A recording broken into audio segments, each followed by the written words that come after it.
orang berzina tidak diampuni dosanya 40 tahun itu adalah berita bohong. Kalau dia setelah berzina tobat langsung diampuni oleh Allah. Asalkan dia tobat, menyesal, menangis, tobat yang sesungguhnya. Semua kesan-kesan segala yang mengingatkan tentang perzinaannya orang berzina dihapus, Allah Maha tahu. Yang menjadi masalah adalah bohong tobatnya. Sudah tobat masih menyimpan hadiah orang yang menzinainya. Sudah tobat masih menyimpan foto orang yang menzinainya. Adalah pembohong itu. Tidak akan diampuni oleh Allah. Tobat, menyesal, benci dengan perbuatan itu. Menangis, menyesal. Bahkan tempat yang menjadikan dia berzina, tempat berzina dia akan benci dengan terus. Apakah itu hotel atau kamar? Ini ada orang katanya tobat tapi masih terkenang dengan keindahan di tempat itu. Bohong dia. Tapi kalau sudah bertobat, hari itu juga diampuni. Tidak nunggu 40 tahun. Itu berita bohong. Allah Maha Pengampun. Menyesal. Dan ingat, dosa zina adalah dosa yang harus ditutup. Maka bagi siapapun yang ingin bertobat dari zina, cukup mengadulah kepada Allah. Jangan ngadu kepada bangsa manusia. Semakin dia bisa menutup di depan manusia, Allah akan tutup. Cukup dia menangis di hadapan Allah. Enggak perlu bercerita kepada siapapun. Seorang wanita pun yang mau menikah, mungkin dia punya masa lalu kelam mau berzina, telah berzina, tidak perlu bercerita kepada laki-laki yang akan menikahinya. Seorang laki-laki pun tidak perlu bercerita kepada wanita yang akan dinikahinya. Cukup Allah yang tahu. Hanya banyak wanita bodoh. Dia punya masa lalu kelam, bertobat, sudah benar karena dia jarang ngaji. Di saat dilamar oleh seorang laki-laki, dia jujur-jujur, polos-polosan. Akhirnya gak jadi dinikahi. Sebab perzinaan tidak boleh ceritakan. Tutup antara engkau dengan Allah saja. Ngadu. Sehingga ada orang ngadu kepada Nabi, ya Rasulullah, laqad zanaitu, halaktu laqad zanaitu, fatohiri ya Rasulullah, aku kepleset dalam zina. Sucikan, minta dicambuk, minta dirajam. Nabi tidak langsung menjawab. Nabi menutupi. La'allaka lamasta. Mungkin kamu hanya menyentuh saja. Tidak ya Rasulullah, aku melakukannya. La'allaka qabbalta. Mungkin kau hanya mencium saja. Tidak ya Rasulullah, aku melakukannya. La'allaka fakhata. Mungkin tidak sampai masuk ke situ. Tidak ya Rasulullah, aku melakukannya.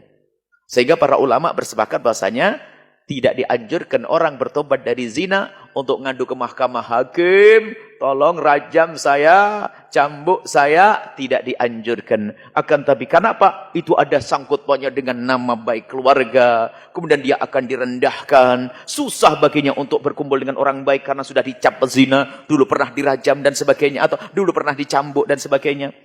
Kalau dirajam sampai mati. Akan tapi alangkah indahnya Islam yang bertobat cukup tutup. Dan dianjurkan untuk hijrah ke tempat yang tidak tahu kalau dia pernah berzina. Ke masyarakat yang tidak mengenal dia berzina. Sehingga dia di sana tampil sebagai seorang yang soleh. Seorang wanita yang solehah. Urusannya dengan Allah subhanahu wa ta'ala. Maka hanya orang bodoh yang bercerita tentang perzinaannya. Semoga Allah mengampuni kita semuanya. Bohong. Bahkan tidak benar riwayat hadis. Orang berzina tidak akan sampai 7 keturunan. Bohong, hadis palsu. Enggak ada itu. Hadis palsu. Anaknya bersih suci kok disalah-salahin. Anaknya seorang pezina bisa menjadi waliullah. Jadi ini yang menjadi masalah kadang-kadang berita-berita palsu seperti itu dihembuskan maksudnya untuk nakut-nakuti orang berzina.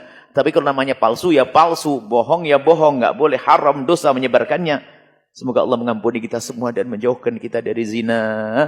Dan awas, jangan sekali-kali Anda berani membicarakan orang yang berzina. Kalau Anda tidak ingin keluarga Anda tertimpa musibah yang serupa. Kalau Anda mungkin Anda punya kawan dekat dan dia bercerita tentang perzinaannya, Anda tutup.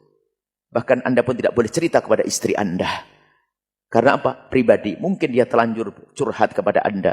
Anda seajari dia. Tutup. Jangan cerita ke siapapun. Dan Anda pun amanat tidak boleh cerita kepada siapapun. Kalau Anda membongkar aibnya orang tersebut, Allah akan bongkar aib Anda. Bahkan sebagian riwayat, tidak ada orang yang membuka aibnya seseorang, kecuali dia tidak akan mati, kecuali diuji dengan aib yang serupa. Hati-hati urusan perzinaannya. Sekarang ada orang yang sambil ngaji menggunjing pezina tetangganya tadi. Na'udzubillah, jaga mulut Anda, jangan menceritakan orang yang berzina. Bahkan berusahalah Anda untuk sedih. Kalau Anda mendengar tetangga melakukan zina, panjatkan doa. Ya Allah, ampuni dia. Tutup aibnya ya Allah. Bukan untuk Anda gunjing. Kadang habis tahajudan sama suaminya. Malam-malam lihat ada motor di gangnya, dibuka jendelanya. Anak gadis tetangganya diantarin laki-laki. Sang bapak ngomong, Ma, Si itu pulang di antara laki-laki. Oh iya, sudah sama. Ibunya dulu juga begitu. Tahajudan menggunjing orang. Na'udzubillah. Hati-hati. Ahli ibadah. Tidak pakai ilmu. Neraka juga itu nanti. Semoga Allah mengampuni kita semua. Menjauhkan dari zina. Yang pernah kepleset dalam zina. Memang zina adalah hina dan hina. Maka karena zina, hina dan hina. Ayo entaskan diri anda. Yang pernah kepleset dalam zina. Tutup aib anda. Minta ampun kepada Allah. Hijrahlah kepada tempat yang mulia. Allah Maha Pengampun. Kalau sudah Allah mengampuni, beres semuanya. Tidak akan diungkap lagi itu kisah perzinaan di akhirat. Kalau seorang hamba itu tobat.